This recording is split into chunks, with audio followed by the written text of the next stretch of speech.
அனைவருக்கும் வணக்கம். கிராம உதவியாளர் தேர்வு திருச்சி மாவட்டத்துக்கு மறுபடியும் அறிவிக்கப்பட்டிருக்கு. இது வயது தளர்வுக்கு பிறகு அறிவிப்பு வெளிவந்திருக்குங்க. இந்த அறிவிப்புல பதிவு பண்ணக்கூடியவங்க என்னைய தேதியிலிருந்து என்னைய தேதி வரைக்கும் பதிவு பண்ணலாம்.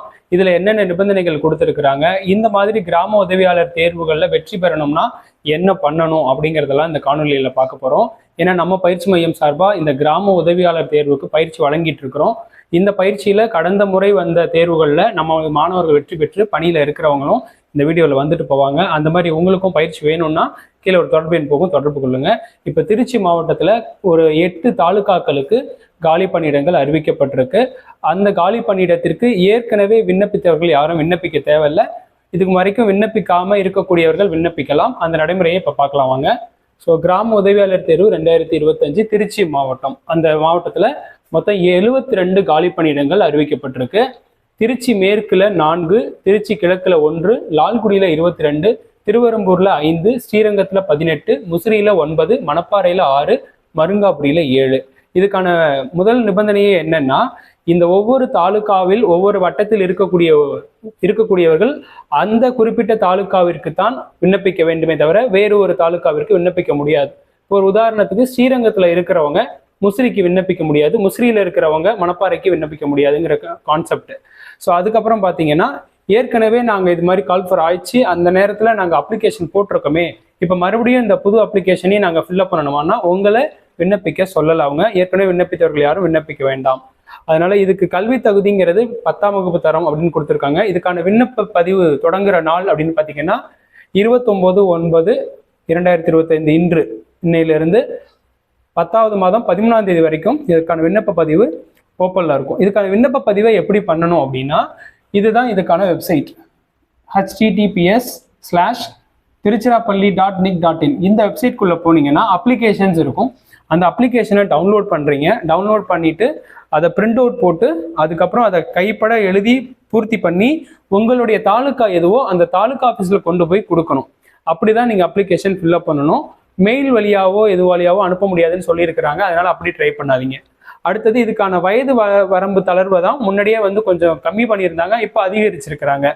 குறைந்தபட்ச வயது எல்லா பிரிவினருக்குமே 21 வயதுக்கு மேலே இருக்கிறவங்க தான் அப்ளை பண்ணணும். 21 கம்ப்ளீட்டாக இருக்கணும். அதுக்கப்புறம் அதிகபட்சம் அப்படின்னு பார்க்கும்போது ஓசியில் 32, பிசி, பிசிஎம், எம்பிசி, டிஎன்சி, இது டிஎன்சி. ஸோ இந்த வயது பிரிவினராக இருந்தாங்கன்னா 39 வயது வரைக்கும் இருக்கலாம்.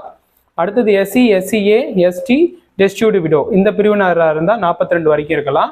அதுக்கப்புறம் முன்னாள் இராணுவத்தினரில் ஓசியா இருந்தால் 50, பிசி அல்லது பிசிஎம் அல்லது எம்பிசி, டிஎன்சி எல்லாம் அதர்ஸ் அப்படின்னு பார்த்தீங்கன்னா 55 வரைக்கும் இருக்கலாம். ஒருவேளை மாற்றுத்திறனாளிகளாக இருக்கும் பட்சத்தில் இந்த ஒவ்வொரு வயது பிரிவிலையும் 10 ஆண்டுகள் உங்களுக்கு வயது தளர்வு அளிக்கப்படும். அப்படி பார்க்கும்போது இதில் 32னா 42 வரைக்கும் ஓசி வரும், 39னா 49 வரைக்கும் வரும். அந்த மாதிரி கால்குலேட் ஆகிடும். ஸோ அடுத்தது இந்த மாதிரி ஒரு கிராம உதவியாளர் பாடத்திட்டம் அப்படிங்கிறது எப்படிங்க எக்ஸாம் பேட்டர்ன் இருக்கும் அப்படின்னா, இதற்கு முதல்ல ஒரு எழுதுதல் படித்தல் திறன் தேர்வுன்னு ஒன்று வைப்பாங்க. உங்களுக்கு அந்த எக்ஸாம் ஹாலில் போறீங்க, அப்படி போகும்பொழுது உங்களை வாசிக்க சொல்லி பார்ப்பாங்க, நல்லா வாசிக்கிறீங்களான்னு பார்ப்பாங்க. அதை முடிச்ச பிறகு உங்களுக்கான ஒரு எழுத்து தேர்வு வைக்கிறாங்க. இந்த எழுத்து தேர்வுக்கான பாடத்திட்டம் தான் எது அப்படின்னா, நடப்பு நிகழ்வுகள்ல இருந்து கேள்விகள் வரலாம், கிராம நிர்வாக நடைமுறைகள்ல இருந்து வரலாம், உங்கள் மாவட்டத்தின் குறிப்பிட்ட சில தகவல்களை பத்தி கேள்வி கேட்கலாம். ஸோ இந்த பாடத்திட்டத்தை தான் நம்ம இந்த பயிற்சி மையம் நடத்தி கொடுத்துட்டு இருக்கோம். வகுப்பு வேணுங்கிறவங்க தொடர்பு கொள்ளுங்க. அதுக்கப்புறம் நேர்காணல் நடக்கும். ஸோ இதில் பாஸ் பண்ணணும். அதுக்கு பிறகு நேர்காணல் நடக்கிறதுக்கு முன்பே என்ன பண்ணிட்டு இருந்தீங்கன்னா, உங்களுக்கு ஒரு பிசிக்கலா சைக்கிள் ஓட்டி காண்பிக்க சொல்லுவாங்க. இந்த சைக்கிள் ஓட்டி காண்பிக்கிறதுல நம்ம பல தடவை சொல்லியிருக்கிறோம். என்ன பண்ணுனா இதுல வெற்றி பெற முடியும்னா, பெடல் அடிச்சடிச்சு ஏறினீங்கன்னா அப்போ மார்க் குறையும்.